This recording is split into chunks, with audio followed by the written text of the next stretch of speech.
Murshidabad concrete cutting চ্যানেলে আপনাদেরকে অনেক স্বাগত। এই যে আমার সাইড চলছে, এটা এই সাইডে আপনাদেরকে আজকে একটা ভিডিও দেখাবো।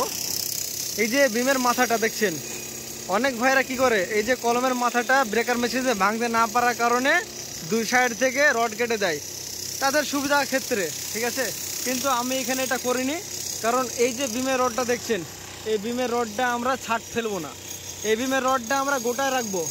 গোটা রাখাতে কি হবে, এই বিমের রড দিয়ে, এটা 16 mm রড আছে, এই রড দিয়ে আপনার কলমের কাজ করা হবে, ঠিক আছে। আর ওই কলমে দেখুন 16 mm রড নেই, ওখানে 20 mm সব রড। হ্যাঁ, এই যে দেখুন আমার প্রত্যেকটা কলম আমরা বিম লেভেল করে ভেঙেছি। হ্যাঁ, এই বিল্ডিংটা গোটাটাই ভাঙা পড়বে, তো আমরা রডকে ছাট ফেলবো না। অনেক ভাইরা কি করে, এই যে কলম লেভেল করে গ্রাইন্ডার মেশিন দিয়ে কেটে দেয়, এই কলম লেভেল করে গ্রাইন্ডার মেশিন দিয়ে কেটে দেয়। এখানে কি হয়, রড ছাট পড়ে যাবে। নিচে একটা বিমে 5টা রড আছে, উপরে 2টো, নিচে 3টে রড। এইটাও সেম 5টা করে রড আছে, 5টা রড 1 ফিট করে ছাট ফেলে কোনো কাজ নেই।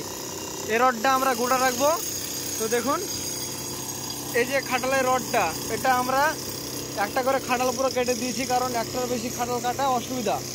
আর এই যে সিঁড়ি দিয়ে মাল নামানো যাবে না, এর জন্যে আমরা 10 ফিট কি 15 ফিট করে আমরা রড কেটে রেখেছি। এই যে দেখুন।